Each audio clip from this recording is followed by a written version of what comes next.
বিসমিল্লাহির রহমানির রহিম।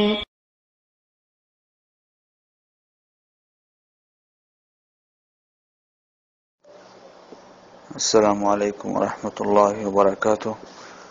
আমাদের একজন ভাই প্রশ্ন করেছেন সালাতুত তাহাজ্জুদের পদ্ধতি সম্পর্কে, তিনি কিভাবে আদায় করবেন। সালাতুত তাহাজ্জুদ আপনি আদায় করবেন রাত্রের কোনো এক সময়, এশার থেকে শুরু করে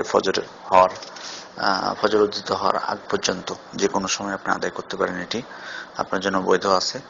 তবে উত্তম সময় হলো রাত্রের অর্ধেক অংশ পার হওয়ার পর। রাত্রিকে দুই ভাগ করবেন, দুই ভাগ করে এক ভাগ পার হওয়ার পরে সেটি হচ্ছে উত্তম। কারণ রাসূল সাল্লাল্লাহু আলাইহি ওয়াসাল্লাম বলেছেন যে আফদালুস সালাতি ইনদাল্লাহি আহাব্বুস সালাতি ইনদাল্লাহি সালাতু দাউদ। মহান আল্লাহর কাছে সবথেকে প্রিয় নামাজ হচ্ছেন দাউদ আলাইহিস সালামের নামাজ, যিনি অর্ধেক রাত্রি পার হওয়ার পর নামাজ আদায় করতেন। তো এই নামাজ অর্ধেক রাত্রি পার হওয়ার পর সব থেকে উত্তম সময়। তারপরে যে সময়টি উত্তম সেটি হচ্ছে যখন রাত্রের 1/3 বাকি থাকে তখন। কারণ রাসূল সাল্লাল্লাহু আলাইহি ওয়াসাল্লাম বলছেন ইন্নাল্লাহা ইয়ানজিলু রাব্বুনা তাবারাকা ওয়া তাআলা ইলা সামাইদ দুনিয়া হিনা ইয়াবকা সুলুসুল লাইলিল আখির। রাত্রের 1/3 যখন বাকি থাকে তখন মহান আল্লাহ তাআলা দুনিয়ার আসমানে নেমে আসেন। তারপর বলেন মানে উনি ফাস্তাজিবু লাহু, কে আমার কাছে কোনো কিছু চাইবে, কে আমার কাছে কোনো কিছু প্রার্থনা করবে, আমি তার ডাকে সাড়া দিব। ওমাই ইয়াসআলুনি ফাউতিহি, কে আমার কাছে কোনো কিছু চাইবে আমি তাকে দিব। ওমাই ইয়াস্তাগফিরুনি ফাআগফির লাহু, কে আমার কাছে ক্ষমা প্রার্থনা করবে আমি তাকে ক্ষমা করব।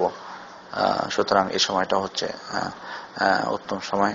এই সময়টিও হচ্ছে উত্তম সময়। প্রথম উত্তম হচ্ছে সর্বাধিক উত্তম হচ্ছে অর্ধেক অংশ পার হওয়ার পর।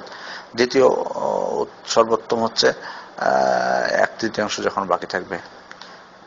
আর তারপরে কোনো নেই, আপনি যে কোনো সময় সুবিধা মতো আপনি আদায় করতে পারেন। এটি এশার থেকে শুরু করে, এশার নামাজের পর থেকে শুরু করে একেবারে ফজর উদিত হওয়া পর্যন্ত এর মধ্যে পড়লে হবে।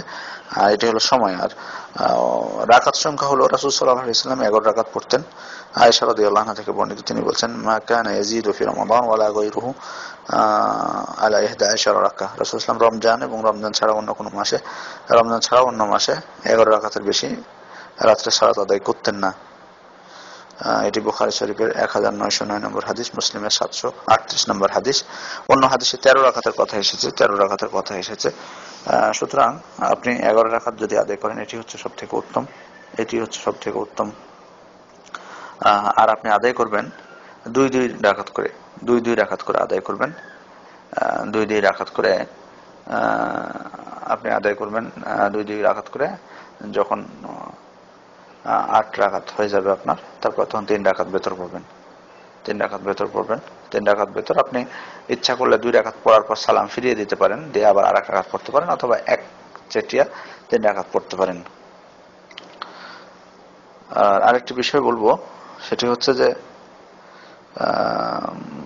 রাত্রের নামাজ কেউ যদি বলেন যে আমি 11 রাকাতের বেশি পড়তে পারবো না, হ্যাঁ পড়তে পারেন। বিদ্যাঙ্গ বলেছেন যে পড়া যাবে, কিন্তু নির্দিষ্ট ভাবে যদি কোনো পড়তে চান তবে 11 রাকাতই পড়তে হবে আপনাকে নির্দিষ্ট। আর যদি এমনি আনলিমিটেড পড়েন যে আমি যা ইচ্ছা পড়তে পারেন এটি, কারণ রাসূল সাল্লাল্লাহু আলাইহি ওয়াসাল্লাম বলেছেন সালাতুল লাইলি মাসনা মাসনা ফাইদা খাশিয়া আহাদুকুম সুবহা সাল্লা রাকা ওয়াহিদা তুতিরু লাহু মা ক্বাদ সাল্লা। অর্থাৎ রাতের নামাজগুলো। এই হাদিস থেকে বিদ্বানগণ বলছেন যে 2 রাকাত করে। আল্লাহ রাসূল এখানে কোনো নির্দিষ্ট রাকাত সংখ্যা উল্লেখ করেনি, 2 বলেছেন। তার মানে 2 রাকাত করে বান্দা যা ইচ্ছাই পড়তে পারে। তবে একটি কথা আমাদের মনে রাখতে হবে, রাসূল সাল্লাল্লাহু আলাইহি ওয়াসাল্লামের অনুসরণের মধ্যে রয়েছে আমাদের জন্য অধিক কল্যাণ, তার মধ্যে রয়েছে আমাদের জন্য উত্তম আদর্শ। অতএব তিনি 11 রাকাতের বেশি পড়েননি, আয়েশা রাদিয়াল্লাহু আনহার হাদিস থেকে যেটা আমরা প্রমাণ পেলাম। অতএব আমরা যদি এটি করি ইনশাআল্লাহ এটির মধ্যে আমাদের জন্য কল্যাণ রয়েছে। আর আপনি নির্দিষ্ট কোন সূরার কথা বলেছেন, আসলে নির্দিষ্ট কোন সূরা রাতের নামাজের জন্য নাই। আপনি যে সমস্ত সূরা আপনার মুখস্থ আছে সেগুলো দ্বারাই আপনি আদায় করবেন, সেগুলো দ্বারাই আপনি রাত্রে সালাত আদায় করবেন। তবে বেতন নামাজে নির্দিষ্ট সূরার কথা আছে। প্রথম রাকাতে সূরাতুল আলা পড়তে পারেন, দ্বিতীয় রাকাতে সূরাতুল কাফিরুন এবং তৃতীয় রাকাতে কুল হুয়াল্লাহু আহাদ, সূরাতুল ইখলাস। এটি সুন্নাত। আসসালামু আলাইকুম ওয়া রাহমাতুল্লাহি ওয়া বারাকাতুহু।